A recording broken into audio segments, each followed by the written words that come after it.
செய்கர்மம் கைகூட்டும் செஞ்சொல் பெருவாக்கும் பீடும் பெருக்கும் உருவாக்கும் ஆதலால் வானூர் மாணிமுத்தனை காதலால் கூப்புவார்தம் கை. இன்றைய வீடியோவில் நம்ம பார்க்கக்கூடிய தலைப்பு அப்படிங்கிறது சனிப்பெயர்ச்சி. சனிப்பெயர்ச்சி அப்படிங்கிறத பற்றி தான் நம்ம பார்க்க போகிறோம். முதல்ல என்னுடைய குலதெய்வத்தையும் காவல் தெய்வத்தையும் நவகிரகங்களையும் பஞ்சபூதங்களையும் வணங்கி நான் இந்த பதிவை தொடர்றேன். அதாவது சனிப்பெயர்ச்சி அப்படின்னு நம்ம பார்க்கும்போது சனி பகவான் சரியான தமிழ் வருடம் குரோதி வருடம் பங்குனி மாதம் 29ஆம் தேதி பங்குனி மாதம் 15ஆம் தேதி இரவு மணி 9:44க்கு, இதுவே ஆங்கில தேதி அப்படின்னு பார்த்தீங்கன்னா 2025 வருஷம் மார்ச் மாதம் 29, தமிழ் பங்குனி 15 தேதி. இந்த தேதியில் இரவு 9:44க்கு கும்பராசியிலிருந்து மீன ராசிக்கு பெயர்ச்சியாகி போகிறாங்க சனி பகவான். அது இது வரைக்கும் தன்னுடைய சொந்த வீடான கும்ப வீட்டில் மூலத்திரிகோண வீட்டில் இருந்து மீன வீட்டுக்கு பிரவேசிக்கிறது அப்படிங்கிறத பற்றியும் இதனால் ஏற்படக்கூடிய பலன்களை பற்றியும் தான் நம்ம பார்க்குறோம். இதில் 12 ராசிக்கு என்ன விதமாக பலன்கள் இருக்கும் அப்படிங்கிறத பார்க்குறோம். பொதுவாக ஒவ்வொரு ராசிக்கு தனித்தனி வீடியோவும் பார்க்குறோம். இதில் சனி பகவான் யார் அப்படின்னு கேட்டிங்க அப்படின்னா சூரியன் புத்திரன் தான் சனி. சனியின் புத்திரன் மாந்தி. அதாவது சனியின் புத்திரன் மாந்தி அல்லது குளிகன்னு சொல்லுவாங்க. இதில் சனியினுடைய நிலை அமைப்பு என்ன அப்படின்னு கேட்டிங்கன்னா சனி மேற்கு திசைக்கு அதிபதி, மேற்கு திக்குக்கு அதிபதி. சூரியன் கிழக்க உதித்து மேற்கு மறைகிறாங்க. அதுக்கு நேர் எதிராக இருக்கக்கூடிய பிளானட் யாருன்னு கேட்டிங்கன்னா சனி பகவான். அதாவது 12 ராசிகளில் காலபுருஷனுக்கு 7ஆம் வீடுன்னு சொல்லக்கூடிய துலாம் வீட்டில் உச்சமடையக்கூடியவரும் மேஷத்தில் நீச்சமடையக்கூடியவருமான இந்த சனி பகவான் இருள் கிரகம் என்றும் நீதி கிரகம் என்றும் பாரபட்சமற்ற நீதிவான் அப்படின்னு நம்ம பார்க்குறோம். அதாவது ஒரு நீதிபதி என்ன பண்ணுறாங்க அப்படின்னா தவறுகளை விசாரித்து மரண தண்டனையாக இருக்கலாம், ஆயுள் தண்டனையாக இருக்கலாம், தங்களுடைய உணர்வுகளுக்கு அப்பாற்பட்டு நீதி வழங்குறாங்க. அந்த ஒரு தன்மையில் தான் சனி பகவான் அப்படின்ற ஒரு கிரகம் அமைப்பு அப்படிங்கிறது இருக்குது. அவருக்கு ஈவு இரக்கம் அப்படிங்கிறதுலாம் கிடையாது அப்படின்ற அச்சம் மக்களிடையே நிறைய இருக்குது. அப்படிலாம் கிடையாது. ஒரு தனிப்பட்ட ஒரு நபருடைய ஜாதகத்தில் ஏற்பட்டிருக்கக்கூடிய கர்ம வினைகள் என்ன அப்படின்னு பார்த்துட்டு அதுக்கான சரியான பலாபலன்கள் என்ன அப்படிங்கிறத கொடுக்கறதுல சனி பகவான் சரியான ஒரு நிலையில் இருக்கிறாரு அப்படிங்கிறதுனால தான் நம்ம அவரை நீதிமான் அப்படின்னு சொல்கிறோம். அவருக்கு வச்சிருக்க பேர் ஒரு சரியான பேர் தான். இவர் மேஷத்தில் நீச்சமடைகிறார் அப்படிங்கிறதுனால மேசராசிக்காரங்களை பாதிக்க மாட்டார் அப்படின்ற ஒரு கருத்தும் இருக்குது. இந்த 12 ராசிகளில் முதலாவது ராசியில் தான் சனி பகவான் நீச்சமடைகிறாரு. சனி பகவான் பொறுத்த வரைக்கும் மேற்கு திக்கில் தான் பலம் அதிகம். அதாவது மேற்கு திக்கு அப்படின்னு பார்க்கும்போது மிதுனம் துலாம் கும்பம் மேற்கு திசை. இதில் கும்பராசியில் திக்பலம் அடைகிறாங்க. ஒரு ஜாதகத்தில் 7ஆம் வீட்டில் சனி பகவான் நிற்கும்போது அந்த சனி பகவானுக்கு 7ஆம் வீடு மேற்கு வீடு அப்படின்னு பேர். அங்கே திக்பலம் அப்படின்ற ஒரு அமைப்பில் பலம் அடைகிறாங்க சனி பகவான். இப்படிப்பட்ட சனி பகவான் மக்களிடையே ஒரு தவறான கருத்து இருக்குது. சனி ஒரு இருள் கிரகம், சனி பகவான் ஒரு துன்பங்களை மட்டும் தரக்கூடிய ஒரு கிரகம். 2.5 ஆண்டு, அதாவது மொத்தம் 7.5 ஆண்டுகள் அவருக்கு துன்பம் கொடுக்கறதுக்கு மட்டுமே அதிகாரம் கொடுத்து வச்சிருக்காங்க அப்படின்ற மாதிரிலாம் இருக்காங்க. அந்த மாதிரிலாம் கிடையாது. நவ கிரகங்கள் அப்படின்னு எடுத்துக்கிட்டாலுமே ஒவ்வொரு கிரகமும் ஒவ்வொரு பணிகளை செய்வாங்க. அதில் 9 கிரகமும் இணைஞ்சால் மட்டும்தான் ஒரு பலன் அப்படிங்கிறது கிடைக்கும். அதில் சனி பகவானுடைய பங்கு அப்படிங்கிறது ஒரு சிறப்பான ஒரு இடத்துல இருக்கும். இதில் நம்ம பார்க்குறது சனி பெயர்ச்சிக்கான பலன்கள். சனி பெயர்ச்சி 2025, 2025லேருந்து 2027 வரைக்கும் இந்த 2.5 ஆண்டு காலகட்டம், அதாவது 2.5 சொல்கிறோம். 2.5 ஆண்டு காலகட்டம் மீன ராசியில் பயிற்சி ஆகக்கூடிய இந்த சனி பகவான் மீன ராசிக்கு சனி பகவான் பயிற்சி ஆகிறாங்க. இதே சமயத்தில் அந்த வீட்டு அதிபதியான குரு பகவான் தன்னுடைய வீட்டுக்கு 4ஆம் வீடான மிதுனத்தில் தன்னுடைய சொந்த ராசி நட்சத்திரத்திலேயே பிரவேசிப்பாங்க. அதாவது குரு பகவானுக்கு 3 நட்சத்திரங்கள் கொடுக்கப்பட்டிருக்கு ஜோதிட சாஸ்திரத்தில். அதில் புனர்பூச நட்சத்திரத்தில் பிரவேசிப்பாங்க. சனி பகவான் தன்னுடைய சொந்த நட்சத்திரமான உத்திரட்டாதி நட்சத்திரத்தில் பயணிக்கும் போது குரு பகவான் தன்னுடைய சொந்த நட்சத்திரமான புனர்பூசத்தில் பிரவேசிப்பாங்க. ஆகையால் இந்த சனி பயிற்சி அப்படிங்கிறது ரொம்பவும் ரொம்பவும் உத்தமமான பலன்களை மக்களுக்கு, பொதுமக்களுக்கு, வணிகம் செய்யக்கூடியவங்களுக்கு, தொழில்துறையில் இருக்கக்கூடியவங்களுக்கு, குருமார்களுக்கு, ஆன்மீகத்துறை சம்பந்தப்பட்டவங்களுக்கு, ஆன்மீகத்தில் இருக்கக்கூடியவங்களுக்கு, பொது சேவையில் ஈடுபடக்கூடியவங்களுக்கு, பொது காரியங்கள், அதாவது இறை காரியங்கள் இதிலெல்லாம் ஈடுபடக்கூடியவங்களுக்கு இந்த 2.5 ஆண்டு காலகட்டமும் ரொம்ப சிறப்பான உன்னதமான உத்தமமான பலன்களை இந்த சனி பகவான் கொடுக்க காத்துட்டு இருக்காங்க. அப்படி தான் இந்த கிரக நிலைகள் அப்படிங்கிறது அமைஞ்சிருக்கு. சனி பகவான் மட்டும் வச்சுக்கிட்டு நம்ம ஒரு பயிற்சி பலன்களை சொல்ல முடியாது. சனி பகவான் மற்ற வருட கிரகங்கள்னு சொல்லக்கூடிய குரு பகவான், ராகு, எது இவங்களுடைய பேச்சின் அடிப்படையில் தான் தன்னுடைய பலன்களை முழுமையாக ஒரு ராசி கொடுப்பாங்க. இதில் நற்பலன்களை ஏற்படுத்தக்கூடிய ராசி அமைப்பு இந்த கோச்சார ரீதியில் அப்படின்னு பார்க்கும்போது ரிஷபம், கடகம், துலாம், மகரம், மற்றும் கன்னி இந்த 6 வீடுகளுக்கும் மிகவும் உன்னதமான பலன்களையும், மற்ற 6 ராசிகளான மேஷம், மிதுனம், சிம்மம், விருச்சிகத்துக்கு கூட நல்ல பலன்களை செய்யும். அதில் துலாமுக்கு மட்டும் ரொம்ப உத்தமமான பலன்களை செய்யும் அப்படி சொல்ல முடியாது. ஆனால் விருச்சிக ராசிக்கு அதிக நட்பலன்களை தரும், மகரத்துக்கு உன்னத பலன்களை தரும், கும்பத்துக்கு இதுவரைக்கும் இருந்த கஷ்டங்கள் குறைஞ்சி இனி நல்ல ஒரு காலகட்டம் அப்படிங்கிறது இந்த சனி பெயர்ச்சியில் உங்களுக்கு கண்டிப்பாக கிடைக்கும். இந்த 6 ராசிகளுக்கு, அதாவது மேஷ ராசிக்கு துன்பம் அப்படின்னு எடுத்துட்டா கூட ரிஷப ராசிக்கு நல்லா இருக்கு, கடக ராசிக்கு நல்லா இருக்கு, துலா ராசிக்கு காட்டிலும் விருச்சிக ராசிக்கு நல்லா இருக்கு, கன்னி ராசிக்கு நல்லா இருக்கு, மகர ராசிக்கு நல்லா இருக்கு.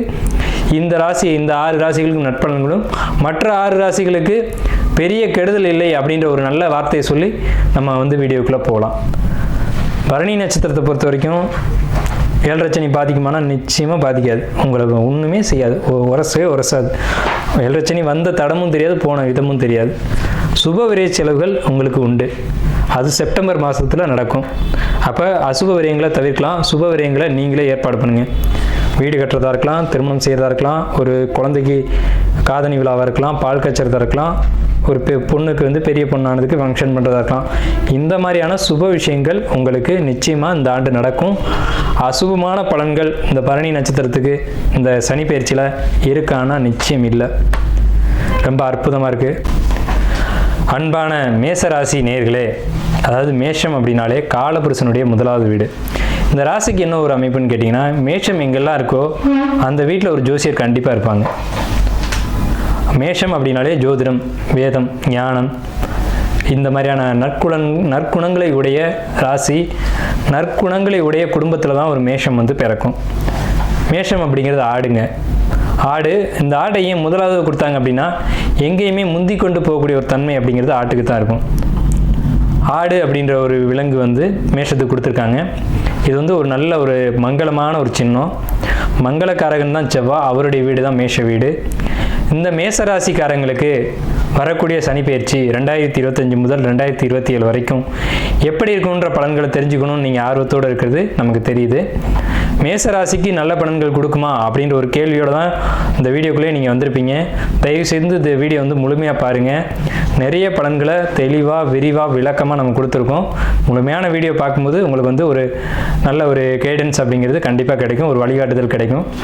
மேஷம் அப்படின்னாலே ஒரு நல்ல ராசி, நற்குணங்கள் நிறைய உடைய ஒரு ராசி.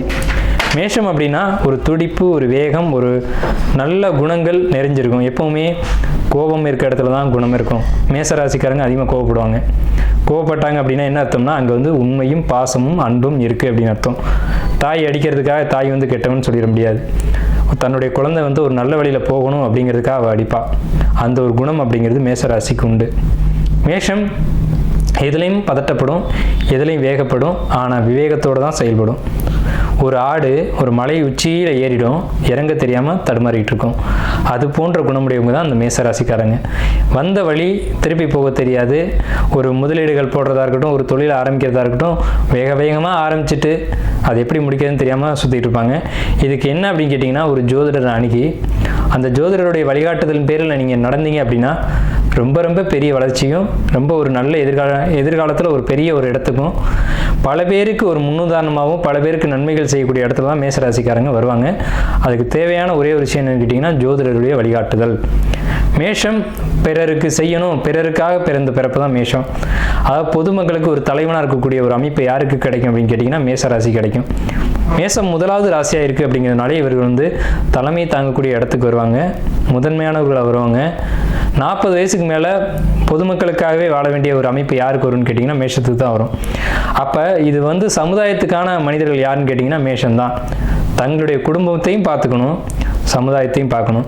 சமுதாயத்தில் ஏற்படக்கூடிய நல்லது கெட்டதுக்கும் போய்க்கணும், தன்னுடைய குடும்பத்தையும் அனுசரித்து கொண்டு போகணும் அப்படின்ற ஒரு அமைப்பு எந்த ராசிக்கு உண்டு அப்படின்னு கேட்டிங்கன்னா மேசராசிக்கு தான் உண்டு. ஸோ அப்பேற்பட்ட உன்னதமான உத்தமமான ராசி மேசராசி அன்பர்களே, உங்களுக்கு சனி பயிற்சி நன்மை செய்யுமா அப்படின்ற ஒரு கேள்வியோடு நீங்கள் இந்த வீடியோக்குள்ளே வந்திருப்பீங்க.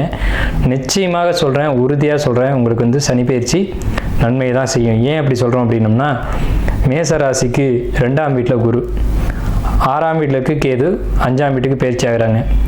மே 14ஆம் தேதி அன்னைக்கு குரு பயிற்சி உங்களுக்கு ரிஷபத்துலேருந்து மிதுனம் அணைக்கும்.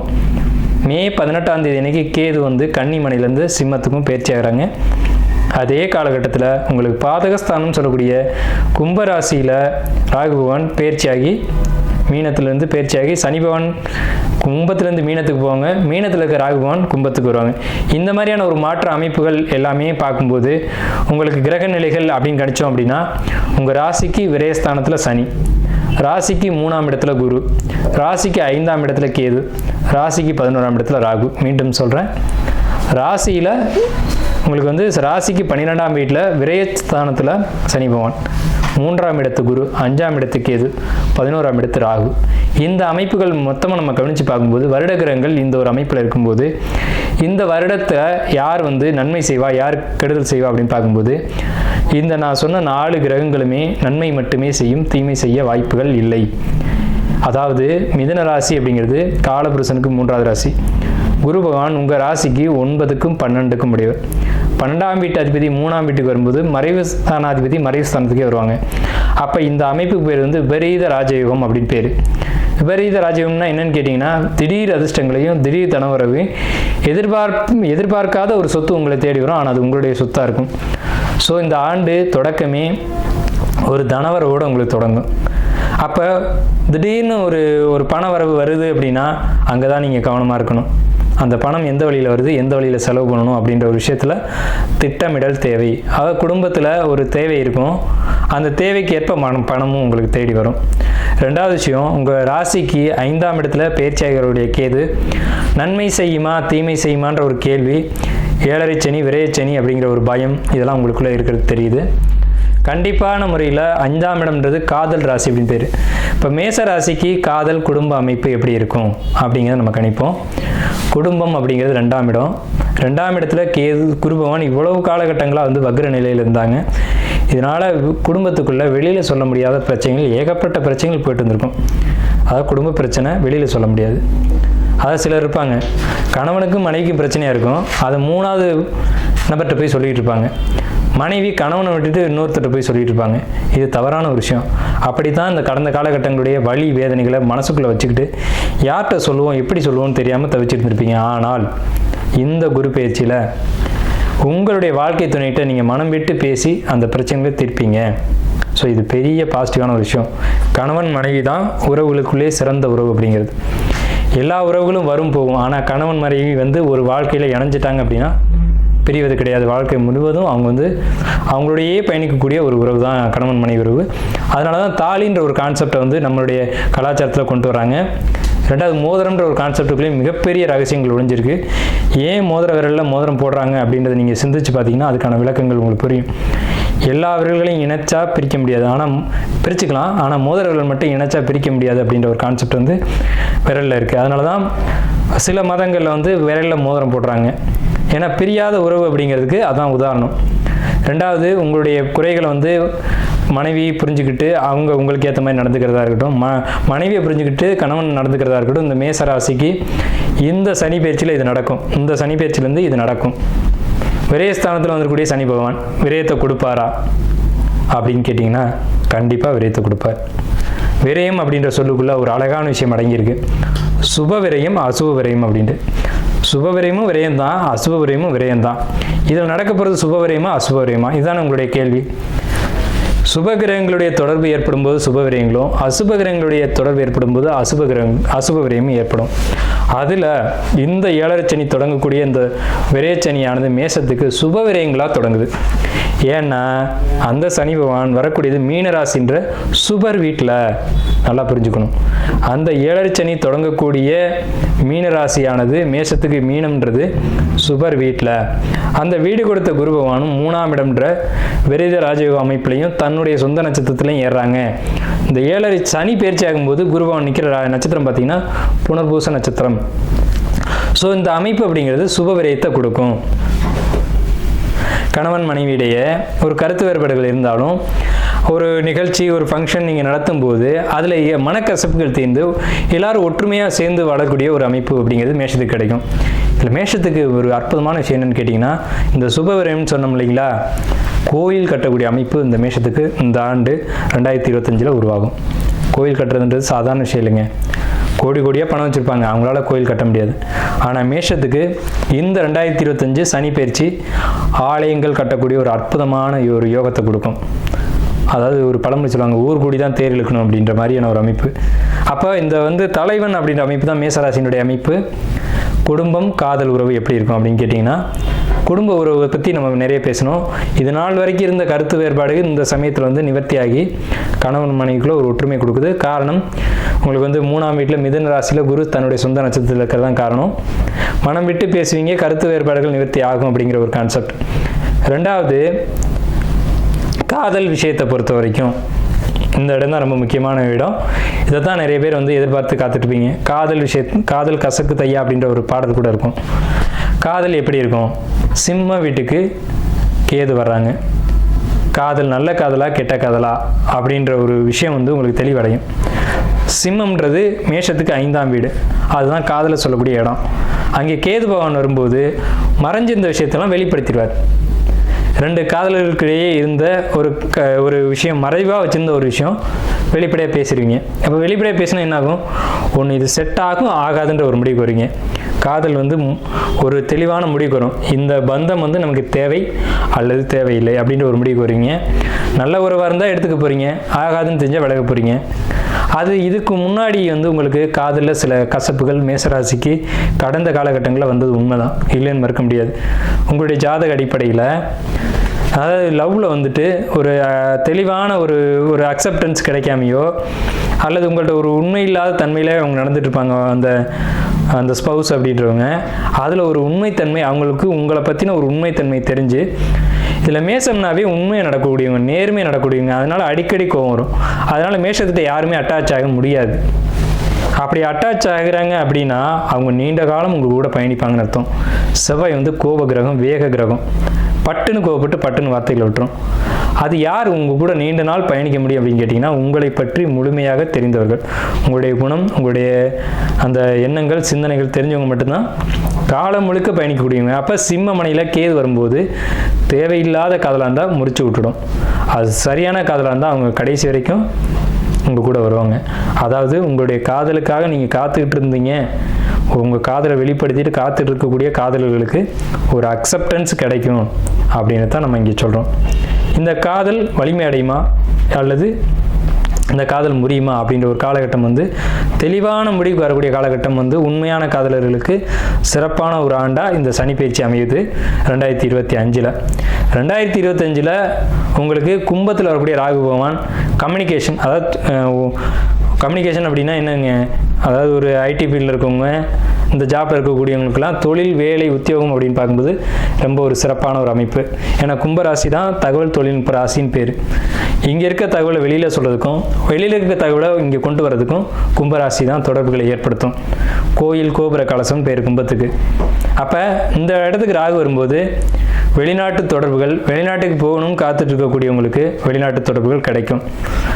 அதே சமயத்தில் உங்களுக்கு 9ஆம் இடத்த திசை நடக்கிறவங்களோ 12ஆம் இடத்த திசை நடக்கிறவங்களுக்கோ வெளிநாடு போகக்கூடிய மேசராசி நண்பர்களுக்கு கண்டிப்பாக நீங்கள் காத்துக்கிட்டு இருந்த வாய்ப்பு, தொழில், உத்தியோகம், உயர்வு அப்படிங்கிறதெல்லாம் நிச்சயமாக கிடைக்கும். அதில் எந்த விதமான மாற்று கருத்துக்கும் இடமில்லை. அதே நேரத்தில் உங்களுக்கு கம்யூனிகேஷன் ப்ராப்ளம், நீங்கள் சொல்கிறது ஒன்று சொல்லுவீங்க, அடுத்து அது சம்மந்தப்பட்ட நபர்கிட்ட வேறு மாதிரியாக போகும். அந்த மாதிரியான பிரச்சனைகள் இனி இருக்காது. இனிமேல் நீங்கள் என்ன கம்யூனிகேட் பண்ணணும்னு நினைக்கிறீங்களோ அந்த சரியான ஒரு வெளிப்படுத்தல் உங்களுக்கு இருக்கும். அது இடைப்பட்ட நபர்கள் திருத்தல் அப்படிங்கிறதுலாம் இனி மேசராசிக்கு இருக்காது. அதே சமயத்தில் வேலையில் இருக்கக்கூடியவங்களுக்கு நல்ல ஒரு ப்ரொமோஷன் கிடைக்குமா அப்படின்னு கேட்டிங்கன்னா கண்டிப்பாக கிடைக்கும். இன்க்ரிமெண்ட் கிடைக்குமானா கண்டிப்பாக கிடைக்கும். இதே சமயத்தில் பெண்களால் மேசராசிக்காரங்களுக்கு துன்பம் ஏற்படக்கூடிய காலகட்டம் தான் இந்த சனி பயிற்சி காலகட்டம். ஆண்களாக இருக்கும் பட்சத்தில் நீங்கள் பெண்கள் விஷயங்களில் ரொம்ப எச்சரிக்கையாக இருக்கணும். நீங்கள் வேலை செய்யக்கூடிய இடத்துல, உத்தியோகம் பண்ணக்கூடிய இடத்துல ஒரு லேடிஸ் இருக்காங்க அப்படின்னா அவங்ககிட்ட ரொம்ப கண்ணியமாக நடந்துக்கணும். எப்போவுமே மேஷம் ரொம்ப கண்ணியமாக நடந்துக்கூடிய ஒரு அமைப்பு உள்ளவங்க தான்.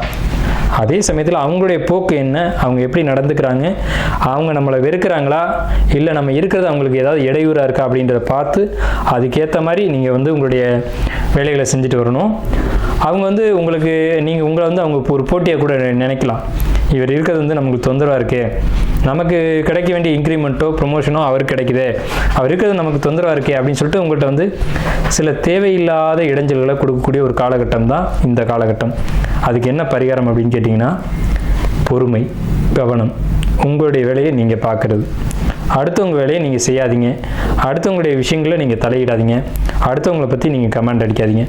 மேசராசிக்கு நான் கொடுக்கக்கூடிய பரிகாரம் அப்படின்னு கேட்டிங்கன்னா, நீங்கள் உண்டு, உங்கள் வேலை உண்டு, உங்களுடைய பணி உண்டு, அதோடு போயிட்டே இருக்கணும். அடுத்தவங்க வேலையில் தலையிடுறதோ, அடுத்தவங்களை பற்றி பேசுகிறதோ, பொறுமை இல்லாமல் ஒரு இடத்த விட்டு வெளியில் வர்றதோ இருக்கக்கூடாது இந்த காலகட்டங்களில். பொறுமை வந்து சனியினுடைய அமைப்பு. சனி காத்திருக்கக்கூடியவர். ராகு பகவானும் சனியினுடைய காரத்துவம் என்னன்னு கேட்டிங்கன்னா, காத்திருத்தல், காலம் வரும் வரை காத்திருத்தல் வந்து சனியினுடைய காரத்துவம். அதை கையில் பிடிச்சிக்கிட்டீங்க அப்படின்னா உங்களுக்கு தேவையான வளர்ச்சியை சனி பகவான் கொடுத்துருவார். அதுவும் மேஷத்துக்கு பாதகாதிபதியான சனி பகவான் அவர் வந்து விரைச் சாதனத்தில் வரும்போது நீங்கள் காத்திருந்தீங்க அப்படின்னா மட்டும் உங்களுக்கு தேவையான எல்லா யோகங்களும் எப்பவுமே கிடைக்கும். ஆனால் மேஷம் காத்திருக்காத ராசி, இதுதான் உண்மை. இருந்தாலும் என்னுடைய பணி அப்படிங்கிறது, நீங்கள் இந்த காலகட்டத்தில் காத்திருந்தால் நன்மை வரும்னு சொல்லக்கூடியது என்னுடைய வேலை. அதை நான் கரெக்டாக செய்கிறேன். நீங்கள் காத்திருந்தீங்க அப்படின்னா நீங்கள் காத்திருந்ததுக்கான ஒரு நற்பலன் அப்படிங்கிறது நிச்சயமாக கிடைக்கும். நீங்கள் உத்தியோகம் பண்ணக்கூடிய இடத்துல பர்மனெண்ட்டாக நீங்கள் வந்து வேலை செய்யக்கூடிய ஒரு அமைப்பு அப்படிங்கிறது உத்தியோகம் வேலையில் இருக்கக்கூடியவங்களுக்கு நிச்சயமாக கிடைக்கும். ப்ரொமோஷன், இன்க்ரிமெண்ட் கிடைக்கும். அங்கே இருக்க உண்மைத்தன்மையை நான் சொல்லிட்டேன்.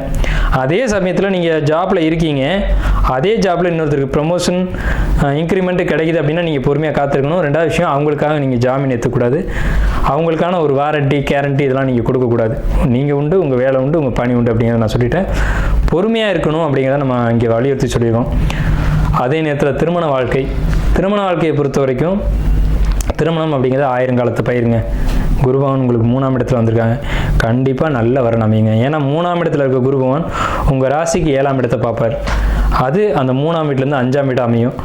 லவ் மேரேஜுக்கான சக்ஸஸ்ஃபுல்லான காலகட்டம் இந்த மேச ராசிக்கு. அதே நேரத்தில் வரன் தேடி இருக்கவங்களுக்கு சரியான வரன் சரியான இடத்துலேருந்து வந்து உங்களுக்கு அமையும். அதுக்கு உங்களுடைய பிறப்பு ஜாதகமும் நீங்கள் பார்த்துக்கணும். அது நீங்கள் பார்த்துக்கோங்க. ஆனால் கோச்சார கிரகங்களுக்குன்னு ஒரு வலிமை உண்டு. கோச்சார கிரகங்கள் கோச்சாரத்தில் சில விஷயங்களை பண்ணி வைக்கிறதுக்கான ஒரு அதிகாரம் உண்டு. அந்த அடிப்படையில் பார்க்கும்போது இந்த சனி பயிற்சியில் உங்களுக்கு திருமணம் நடத்தி வைக்கணும் அப்படின்ற ஒரே தீர்மானத்தோடு தான் சனி பகவான் பயிற்சியாகி மீனராசிக்கு வர்றாங்க.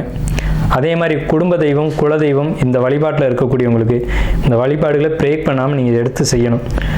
குலதெய்வம், குடும்ப தெய்வம், இன தெய்வம் இதெல்லாம் எடுத்து நீங்கள் வழிபாடு பண்ணணும். இதில் எந்த ஒரு தடங்கள், தாமதம் இதுக்கு நீங்கள் இடம் கொடுக்கக்கூடாது மேசராசி அன்பர்களே. ஏன் அப்படி சொல்கிறோம், உங்களை அழுத்தி சொல்கிறோம்னா, மேசராசிக்கு தான் அந்த தன்மை வரும், மேசராசிக்கு தான் அந்த பொறுப்பு வரும். நீங்கள் தான் எடுத்து நீங்கள் தான் செய்யணுன்ற ஒரு இடம் வரும். அந்த விரேச்சனியாக வரும்போது பலரும் பலதை பேசுவாங்க, அதெல்லாம் காதில் வச்சுக்கூடாது. காதில் வச்சுக்கிட்டீங்க அப்படின்னா பொறுமை இழந்துடுவீங்க. ஏன்னா நீங்கள் பொறுமை இல்லாத ராசிக்காரங்க. பொறுமை இழந்தோம்னு சொன்னால் அந்த காரியத்தை வெற்றிகரமாக செய்ய முடியாது. எப்போவுமே ஒரு தலைமையில் இருக்கவங்களுக்கு பொறுமைன்றது ரொம்ப அதிகமாக தேவை. அந்த பொறுமையோட அந்த வழிபாடுகளை எடுத்து செய்யுங்க. கோயில் கட்டக்கூடிய பாக்கியமே உங்களுக்கு உண்டுன்னு நான் சொல்கிறேன். கோயில் கட்டுவீங்க, ஆலய பணிகளை செய்வீங்க. அதே நேரத்தில் உங்களுடைய குலதெய்வம், இன தெய்வம், குடும்ப தெய்வம், இந்த தெய்வங்களுடைய வழிபாடு இந்த டைமில் வந்து உங்களுக்கு வந்து சனி பகவான் மீனராசிக்கு பயிற்சி ஆகும்போது தான் அது நடக்கும். ஏன்னா குரு அப்படிங்கிறது இறைவன் அர்த்தம். அப்போ இறை வழிபாட்டுக்கான இடத்துக்கு சனி பகவான் வர்றாங்க. அந்த இடத்துக்கு வரும்போது வெளிநாட்டு பயணங்களையும் வெளியூர் பயணங்களையும் உங்களுக்கு அதிகமாக மேசராசிக்கு கொடுக்கும். அதன் மூலமாக யோகங்களையும் யோக பாக்கியங்களையும் கொடுக்கும். அதையும் நீங்கள் வந்து கரெக்டாக செய்யணும். அதே நேரத்தில் இந்த வழிபாடுகளையும் கரெக்டாக செய்யணும். பொறுமை ரொம்ப ரொம்ப ரொம்ப அவசியம் இந்த 7.5 நாட்டு சனி காலகட்டங்களில். திருமண வாழ்க்கை நம்ம சொல்லியாச்சு. மாணவர்களை பொறுத்த வரைக்கும், படிக்கக்கூடிய மாணவர்கள், இப்போ 10th படிக்கிறீங்க, 12th படிக்கிறீங்க, நீட் எக்ஸாம் படிக்கிறீங்க, அல்லது ஒரு மருத்துவராக படிக்கிறீங்க அப்படின்னா ரொம்ப ரொம்ப ரொம்ப பொறுமை தேவை. நீங்கள் படிக்க போன இடத்துல படிப்பு மட்டும்தான் பார்க்கணும். அதை விட்டுட்டு படிப்பை தவிர்த்து மற்ற விஷயங்களை கவனம் செலுத்தக்கூடாது. உங்கள் வேலை என்ன, படிக்க தானே போயிருக்கீங்க, படிப்பை மட்டும் கவனம் செலுத்துங்க. அதே நேரத்தில் பார்ட் டைமாக படிக்கிறவங்களுக்கு ரொம்ப அற்புதமான காலகட்டம். பொறுமையும் நிதானமும் தேவை. புரிஞ்சு படிங்க. ஏன்னா உங்களுக்கு குருபவன் 3ஆம் இடம் தான் மனசு, ஆள் மனசு அப்படிங்கிறது குருபவன். ஸோ அதனால் படிப்புக்கு நல்லாயிருக்கும். ஆனாலும் உங்களுடைய மனதில் தேவையற்ற எண்ணங்கள், தேவையற்ற சிந்தனைகள், மன அழுத்தங்கள், குழப்பங்கள், கவலைகள் இதெல்லாம் ஊடுருவும். சரிங்களா? அதாவது நான் வெளிப்படையாகவே சொல்கிறேன். நீங்கள் படிக்க போகிறீங்க, இப்போ 12th 10th அப்படிங்கிறது டீனேஜ் காலகட்டம்னு பேர். இந்த டீனேஜில் என்ன உணர்வுகள் மாணவர்களுக்கு வரும்ன்றது எல்லாருக்கும் தெரிஞ்ச விஷயந்தான். ஸோ அங்கே தான் தடுமாற்றம் வரும். படிக்க போனால் படிக்கிற வேலையை மட்டும் பார்க்கணும். அதை விட்டுட்டு லவ் பண்ணுறேன், க்ரஷ் இருக்குது, இந்த வெங்காயம்லாம் உங்களுக்கு தேவையில்லை. சரிங்களா? படிக்க போன இடத்துல படிப்பை தான் பார்க்கணும். அதாவது நம்மளை வந்து தாய் தகப்பன் வந்து இரு கண்களாக பாவிச்சு கண்ணை காட்டிலும் ரொம்ப ஒரு தன்னுடைய வாழ்க்கையை அர்ப்பணித்து உங்களை வந்து படிக்க வைக்கிறாங்க. அதனுடைய தன்மை உங்களுக்கு புரியணும். தாய் தகப்பனை நீங்கள் ஒரு நிமிஷம் நினச்சி பார்க்கணும். வருவாங்க போவாங்க, வாழ்க்கையில் எல்லாமே இருக்கும், உணர்வுகள் எல்லாருக்குமே இருக்குது, இல்லாமல் இல்லை. ஆனால் படிக்கிற காலகட்டங்கள் முடிக்கிறது திரும்பி வராது. இதுவே 60 வயதிலும் காதல் உண்டுன்னு பாடல் உண்டு. சரிங்களா? 60லும் காதல் வரும்னு சிவாஜி கணேசனே பாடியிருக்காரு. அது பொறுமையாக பார்த்துக்கலாம். ஆனால் படிப்புன்றது போனால் திரும்ப வராது. சரிங்களா? படிப்பில் மட்டும் கவனம் தேவை. ஆனால் படிப்பை தவிர எல்லா கவனமும் உங்களுக்கு இந்த காலகட்டத்தில் வரும். மன அழுத்தம் வரும், குழப்பம் வரும், கவலை வரும். ஆனால் இது தேவையான, இது தேவையில்லாத ஒரு வெங்காயம். சரிங்களா? இந்த அழுத்தம் வந்து மன அழுத்தம் வந்து தேவையான யோசிச்சு பாருங்க ஒரு நிமிஷம். அது தேவையற்ற ஒரு விஷயமா இருக்கும். அது தூக்கி போட்டீங்க அப்படின்னா உங்களுக்கு படிப்பு ரொம்ப சிறப்பாக இருக்கும். ஏன்னா நம்ம வந்து என்னதான் ஒரு 7.5 சனி நடக்குது, அஷ்டமச்சனி நடக்குது, அர்த்தாஷ்டமச்சனி நடக்குது, கண்டகச்சனி நடக்குது, எது நடந்தாலும் சரிங்க, நமக்கு தேவை படிப்பு. இந்த காலகட்டத்தில் படித்து ஒரு நல்ல மார்க் மதிப்பெண் எடுத்தால் மட்டும்தான் நம்மளுடைய தாய் தகப்பனை வந்து இந்த உலகத்தில் நம்ம அறிமுகப்படுத்த முடியும். அவங்க தன்னுடைய வாழ்க்கையை அர்ப்பணித்து உங்களை படிக்க வைக்கிறாங்க. அவங்களுக்கான ஒரு மதிப்பு, மரியாதை, அங்கீகாரன்றது நீங்கள் ஏற்படுத்தி கொடுக்கணும். பொதுவாகவே நமக்கு ஒரு பரிகாரம் உண்டு. என்னன்னு கேட்டிங்கன்னா, முதல்ல எந்த ராசி எந்த லக்னமாக இருந்தாலும் சரி கணபதியை வழிபாடு செய்யணும். தாய் தகப்பனை மதித்து வழிபாடு பண்ணணும். வழிபாடணும்னா அவங்களுக்கு பூஜை கற்பூரம்லாம் காட்டணும் அவசியம் இல்லை. அவங்க மனசு வருத்தப்படாமல் நடந்துக்கணும். இதுதான் பரிகாரம். சரிங்களா? உங்களுடைய எல்லா பிரச்சனைகளும் தீர்க்கக்கூடிய என்னதுன்னா தாய் தகப்பன் தான். அதாவது கல்யாணமே நடக்கலைன்னு சொல்கிறீங்க, குழந்தையே இல்லைன்னு சொல்கிறீங்க. மேசராசி மேச லக்னம் மட்டும் இல்லை, எல்லாருக்கும். ஆனால் இதுக்கு மேஷத்துக்கு மட்டும் தான் ரொம்ப அக்யூரேட்டாக பிடிக்கும், நங்குற மாதிரி பாயும். என்னன்னு கேட்டிங்கன்னா, உங்களுடைய தாய் தகப்பனை ஒன்றா நிற்க வச்சு அவங்க காலில் விழுந்து ஒரு ஆசீர்வாதம் வாங்கிட்டு அவங்களுக்கு பாத பூஜை மட்டும் செஞ்சு விடுங்க. கல்யாணம் இல்லையா, நிச்சயமாக கல்யாணம் நடக்கும். அவன் ஜாதகத்தில் சுக்கிரன் நீச்சம், சுக்கிரனே இல்லைன்னு சொன்னாலும் சரி திருமணம் நடக்கும். அதே நேரத்தில் குழந்தையே இல்லை, குழந்தைக்கான வாய்ப்பே இல்லைன்னு சொன்னாலும் கண்டிப்பாக குழந்தை கிடைக்கும். சரிங்களா? ஜோதிடத்துக்கு அப்பாற்பட்ட விஷயங்கள்னு சில விஷயங்கள் உண்டு. ஜோதிடம் உண்மை. ஜோதிடம் எந்த காலகட்டத்திலும் எழுதின எழுத்து வந்து அழியாது. ஆனாலும் சில விஷயங்களுக்கு மாற்றம் உண்டு அப்படிங்கிற அடிப்படையில் இந்த விஷயங்களாக வருது.